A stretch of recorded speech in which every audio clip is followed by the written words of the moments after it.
to know why you headed it that way. Attempts to subvert the will of the people.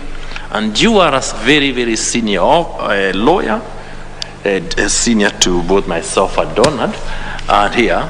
And probably as a lawyer, it would be fair to ask, when you talk about subverting the will of the people, vis-a-vis what the Constitution expects of you. Kindly explain. The Constitution of Kenya is very, very clear on what our system of elections through, democracy. And we, as a commission, were put in place to ensure that Kenyans then express their will, which is through the ballot, and that we then announce the winners of those particular elections. This then brings me to Article 81 of the Constitution, which is 81A, which is very clear. It requires that we remain independent and that the election conducted is transparent. We conduct it in a transparent, impartial, neutral, and efficient manner, which is also accountable. So, as a commission, we are referees, and as a referee, then you expect that you do your work fairly to everyone.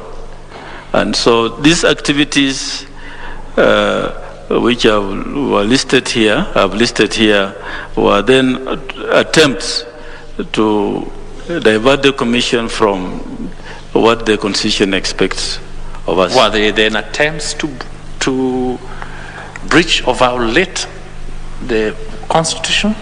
Yes, definitely, because the Constitution expects of the commission to be independent, treat all candidates fairly, be independent and transparent, and all those things that are listed in Article 81E.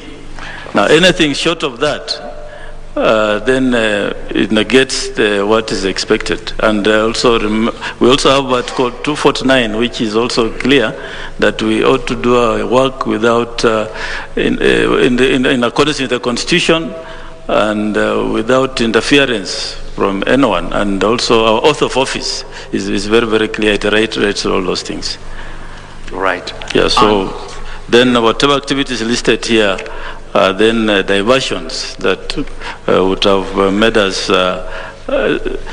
be party to subverting the will of the people. You've talked about your oath of office. Yes. And before we go to the circumstance, what exactly happened? What is expected of your oath of office as commissioners of IEBC? First, we swear to uphold the Constitution and the laws, the relevant laws. And of course, it reiterates, it's in sync with Article 249, which says we only obey the Constitution and the law, and not any individual authority. And that is then expounded by Article 81E as to then carries the issue of impartiality and independence. What that a commission then, a chair and commissioners are expected to be impartial and independent, and the commission in general. Then if that's the oath of office, what then if you commissioners of commissioners then support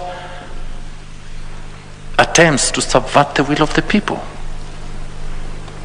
Then we would have simply acted against the Constitution, and he should be held to account if one goes outside his oath of office. It's gone outside oath of office. Yes. Thank you very much. I will jump at paragraph 57 because the people mentioned they are not here. I'll go to paragraph 58. Now, there was an incident at 3 a.m. on the 15th of August when you visited by some people mentioned there. Yes. 3 a.m., had you slept or were you working through the day and through the night?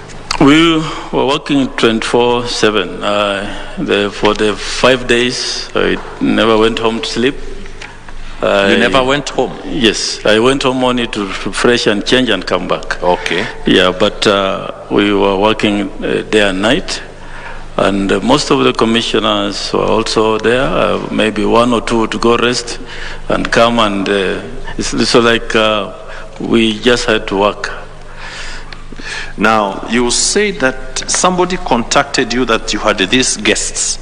Yes. Kindly explain who contacted you, and you talk about several attempts. Kindly explain. Paragraph 58. Yes, the auditorium and the holding room are adjoined, and we are also operating from the holding room, working from there. And then I got messages from members of staff, from my security detail, that this gentleman and commissioners, that this gentleman wanted to see me. And this was around that time. So then they came in. Actually, I didn't say yes, they should come in, but they came in just like that, uninvited. They just walked in. And where you were in the boardroom, the office? I was in the holding room. Okay.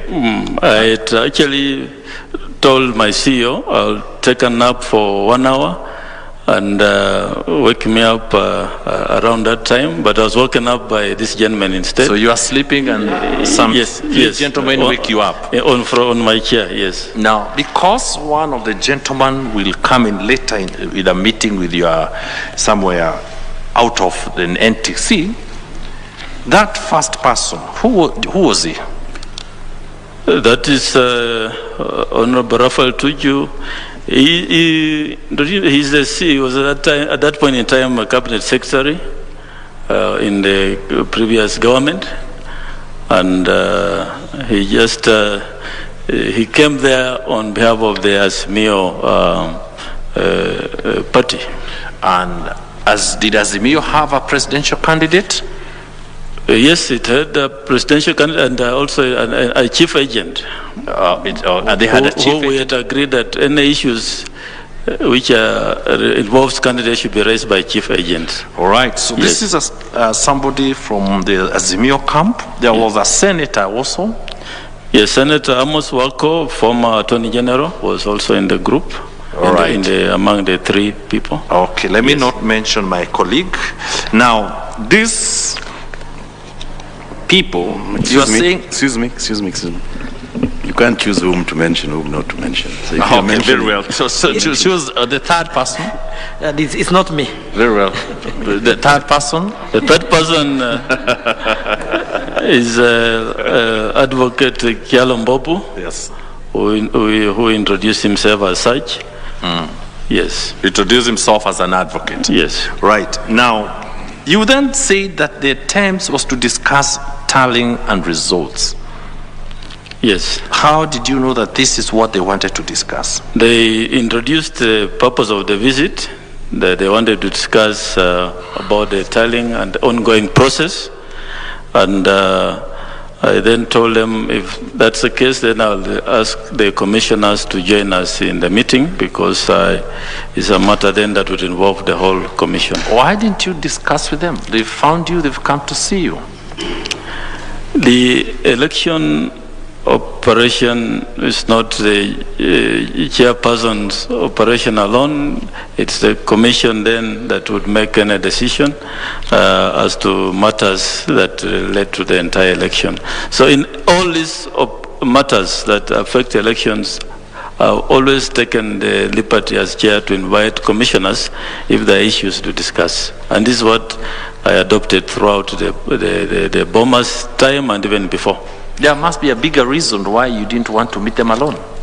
3 a.m. in the morning and 3 gentlemen to discuss elections. I think that was reason enough. That was reason enough? Yes. Right. And you then say that the commissioners joined you in paragraph 58, 59, and you talked because you're not operating a vacuum. I need you to say at what time did these others join you and where did they join you? The commissioners were on the floor of the auditorium doing what they were doing, participating in the